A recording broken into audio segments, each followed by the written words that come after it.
to the EQ Fit podcast. Our mission is to equip people to prosper in every aspect of their life. Whether you're at home or in the workplace, we explore practical ways of improving success, satisfaction, finding balance, and building enjoyable and beneficial relationships. Thank you for joining us. We continue our journey into discovering the different competencies of emotional intelligence. The competency of exercise optimism is crucial. That really helps us to thrive in various aspects of our life. Now, I'm again using the 6 seconds model of emotional intelligence, which focuses on actionable EQ skills, or EI skills as some call it. And I think that word actionable is so important. We have to be able to take what is measured and turn it into action. Without that, you just have some good data. That's what you're dealing with. The competency involves the ability to maintain a positive outlook, to see opportunities in challenges, and expect a good outcome even in the face of adversity. Well, let me share a story with you. And it really speaks to this idea of optimism and hopefully clarifies what optimism is as a competency and a skill of emotional intelligence. Over the years, I've worked with hundreds of people, guiding them through difficult challenges in their life. Much of that work is inside organizations. One of the first things I look for when I assess the culture and the behaviors in an organization is the presence of optimism. How much optimism is there in that organization? I think optimism is a key indicator of engagement levels, and it's a driver of energy and effort. One of the organizations I have worked with was going through an unexpected downturn.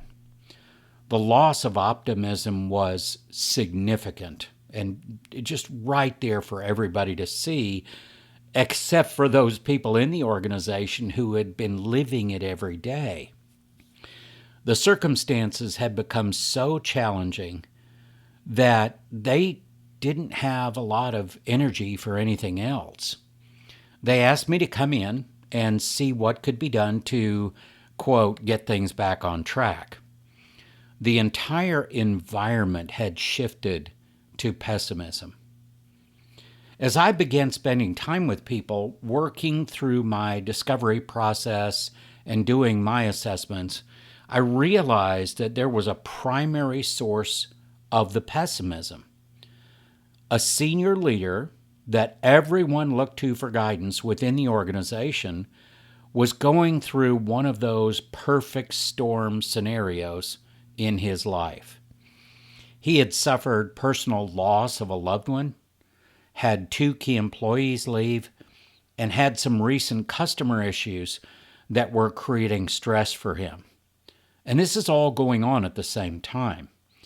On top of this, he found out another family member had been given a serious medical diagnosis. I think you can see what I mean by that kind of perfect storm scenario. This certainly seems to be the time when there's little reason to be optimistic, right? It became clear that all of these challenges were the source of his pessimism. What he did not understand was his dramatic shift in his emotional environment had actually sent waves of uncertainty and concern throughout the entire organization.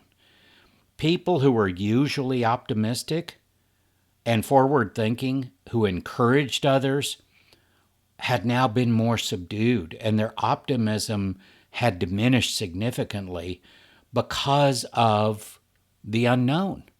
They didn't understand what was going on. I even had one employee say to me, I think we're going out of business, so I guess I need to look for a new job. When I told this leader what the employee had said, he was absolutely shocked. He had no idea that his shift had impacted so many people. It was one of those light bulb moments. He looked at me and asked, "What can I do?" That's when the real work started. I showed him a diagram created by a very good friend of mine, Daphne Berniker, who's an expert in the field of motivation. And obviously, optimism is a part of motivation. Now, I'll try to describe this to you. It's Think of the vertical axis as being performance, from low to high performance, the further up you go. And the horizontal axis is transition time. How long does it take to get through certain things? And then what we see is kind of a wavy line. And so think of waves in the ocean where you have a wave and then you have a little trough and a little wave, and then it drops like crazy, like all the way to the bottom. Well, let me explain why. In that first little wave, that first part of the line in this graph, where performance is reasonably high, there's a change that happens that impacts somebody negatively. What happens first is a little bit of shock, and that takes some time to work through. And then you actually kind of go back up a little bit when you incorporate denial into what's going on. Remember, this is a change that has negatively impacted you. And once you get past that denial, everything, it's like it drops off a cliff. And you go through anger, and then you hit the bottom, and it's anxiety, maybe even depression. And then eventually, depending on how much time it takes for each individual, it starts to go up to acceptance and then move up to integration, hope, and impatience to move forward, and then enthusiasm. So you kind of got this roller coaster thing going on here. The key to this is, how long do people stay in that low state, that very low performance area? How big is that trough, is what I'm trying to say. Now, this original research came from William Bridges and Elizabeth Kubler-Ross. She actually created the grief cycle, which many of us know, the 5 stages of grief and what that's all about. This is an adaptation that helps us better understand what happens to us when something changes that has a significant negative impact. So as I discussed this graphic with the leader, he could see where he had allowed himself to be controlled by the circumstances. He started to receive clarity about how this impacted him, his people, and even the organization.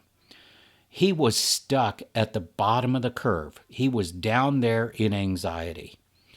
We next focused on what it would take for him to move to acceptance so he could begin that climb back to a better place. That's when we started to talk about optimism as a choice. Now, like many people, he thought optimism was an outcome of your circumstances, not a choice. Once we were able to reframe that in his mind, he realized that he could proactively choose optimism, even in the face of challenges and circumstances. And we can all do that. We can choose to look to the future with hope and possibility instead of being pessimistic and negative. It doesn't mean things get better immediately, but I guarantee you it puts you in a better mindset. You could see an immediate lifting of the burden he was carrying, and that burden was an emotional burden. He was going through denial and anger and anxiety, and hopefully not depression, but it could have been there. He had to get away from those so that he could move to acceptance and move to hope and move to enthusiasm. Equipped now with a better context and tools to help him, this leader began the important work of turning the culture and the organizational mood back in a positive direction. Optimism was reignited in himself and in his people. This is definitely a success story. The reality, though, is that this story is occurring in organizations everywhere. Uncertainty, change, fear of the unknown, challenges, and circumstances are just keeping people stuck. Part of the solution is this critical skill of exercising optimism. Well, let's start by defining optimism. Exercise optimism is not just about having a sunny disposition. It's a strategic approach to life that involves expecting the best possible outcome from any given situation. And here's the key: actively working towards that outcome. Things may be bad right now, but if you choose optimism, to exercise optimism, you can look to the future for better days and better things. And on top of that, it will give you a pathway to work towards getting that outcome. It's about seeing the best in others, the possibilities in challenges, and maintaining hope even when circumstances are difficult. This competency is underpinned by the belief that optimistic thinking can influence outcomes. And I'll tell you, I've seen it over and over and over and over again in the work that I do, especially when we can make that big change from the more pessimistic approach to the more optimistic approach. It's amazing what people can accomplish with the right mindset. And that leads to not just better outcomes, it leads to effective problem solving and better decision making. So many things are impacted by that. So let's talk about exercising optimism in daily life. What does it look like?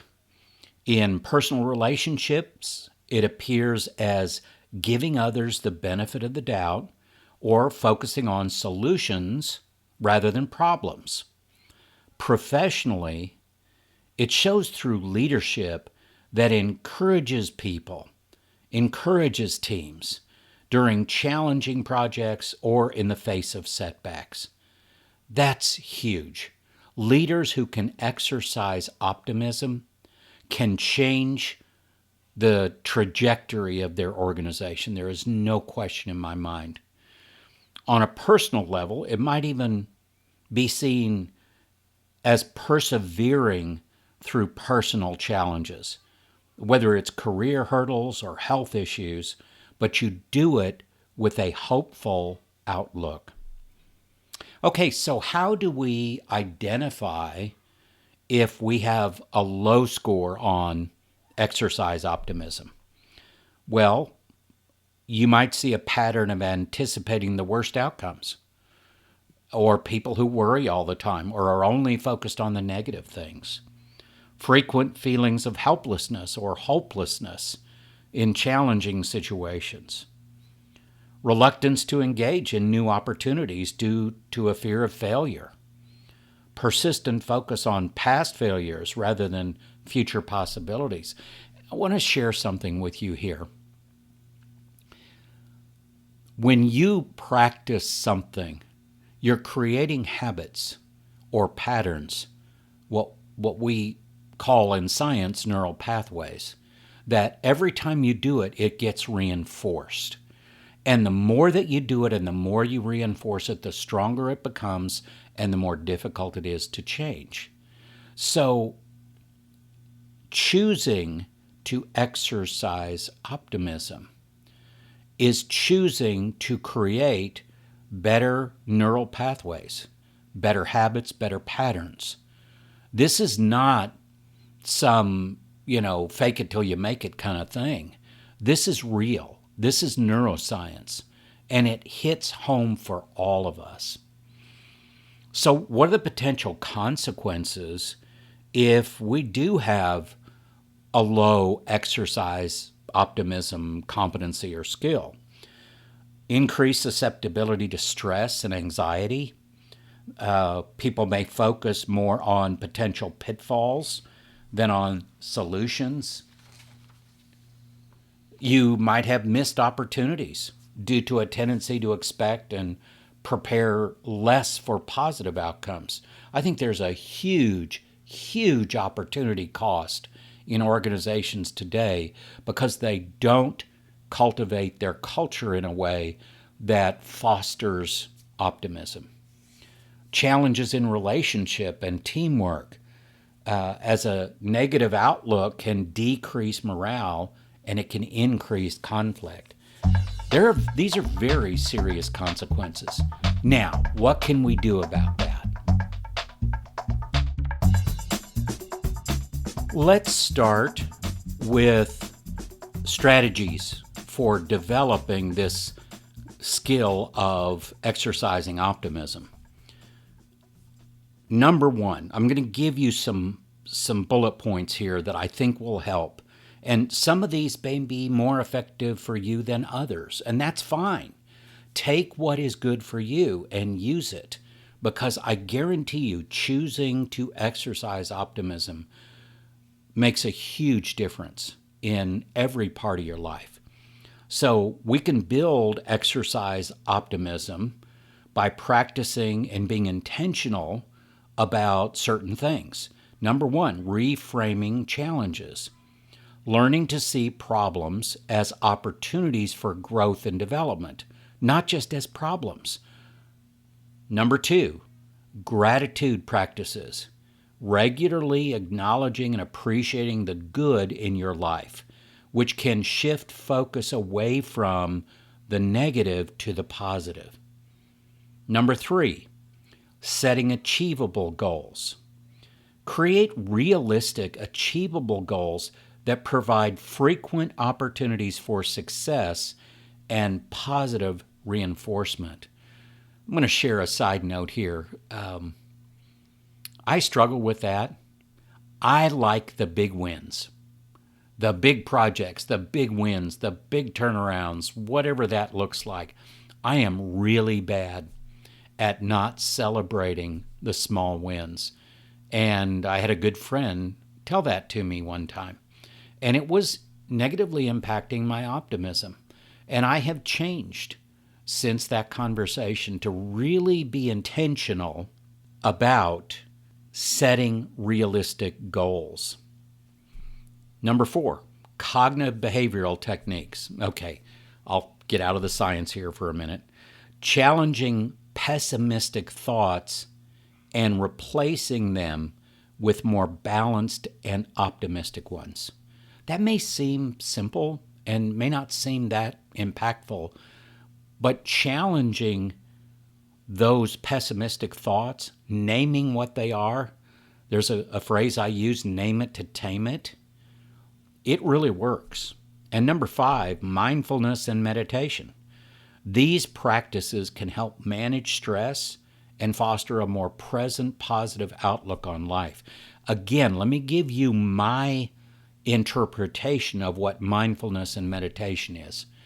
It is taking time away from all of the input and all of the noise, and it's whether it's a faith-based approach or whether it's just listening to some music, whatever your style is, it's getting away from all of the noise and the stuff that's going on and all of the input we get every day, and just taking time to let your brain process and in some ways assimilate what you've experienced so far in the day. And whatever works for you, I know that's an important process. So what are the benefits to developing a stronger skill set of exercise optimism? Well, improved resilience, allowing people to bounce back more quickly from setbacks. And by the way, setbacks don't have to be big monster things. They could be small things. It could be the guy that cut you off in traffic. It could be somebody saying something about you that kind of upsets you. I mean, there are so many things that happen in our day that could be a setback, but resilience comes out of this exercising optimism, and that kind of creates a defensive barrier for us that allows us to better manage those things. Here's another one. Enhanced problem-solving capabilities, another benefit. A positive outlook enables people to be more creative and come up with more effective solutions. Better health outcomes. Optimism has directly been linked to reducing stress and to increasing our immune response. And another one, increased success in personal and professional life. Optimistic individuals are more likely to persist in their efforts and to inspire others. So let's talk about some very practical ways. I'm going to give you 3 ways that you can make optimism work for you. If we can approach our lives with an optimistic mindset, then we have a huge advantage. Here are 3 ways to make that work for you, to make optimism work for you. Number 1, motivation and energy. An optimistic approach naturally enhances our internal motivation, which is the source of our energy. The more we choose optimism, the more energy we will generate to do the things that we need to do and want to do. Number 2, options. An optimistic mindset frees our brains to come up with more options. It promotes a divergent thinking process that helps us to see greater possibilities and different ways of getting there. Number 3, optimism engages your creativity, allowing you to be more innovative. This enhances the potential for better solutions. And I'm going to give you a bonus one here. I said 3, but I'm going to give you a bonus one here. Optimism creates an emotional environment that allows you to access your higher thinking functions. Critical thinking, strategic thinking, abstract thinking, problem solving, consequential thinking. These are some of those higher thinking processes that optimism facilitates and enhances. When you think of optimism, don't think, as I said earlier, fake it till I make it. That is not genuine and it doesn't work. Think of optimism as a choice to be more intentional about practicing optimism. Notice when I say practice optimism, you could start in pessimism. The choice comes when you decide whether you will stay pessimistic or choose to practice optimism. Using the bullet points that we talked about earlier will help you to practice optimism. Exercise optimism is a dynamic and powerful emotional intelligence competency that enhances personal well-being and professional success. By fostering a positive outlook and a positive mindset, individuals can transform their approach to life's challenges, leading to greater success and greater satisfaction. Through intentional practice and strategic thinking, anyone can increase their level of exercise optimism and reap its many rewards. And I hope that you'll do that. Thank you for joining us for this episode. If you have any questions about this week's episode, or maybe a suggestion for future episodes you'd like us to explore, please contact us through our website at eqfit.org. For more information and inspiration, connect with us on LinkedIn, Facebook, and YouTube at EQFit.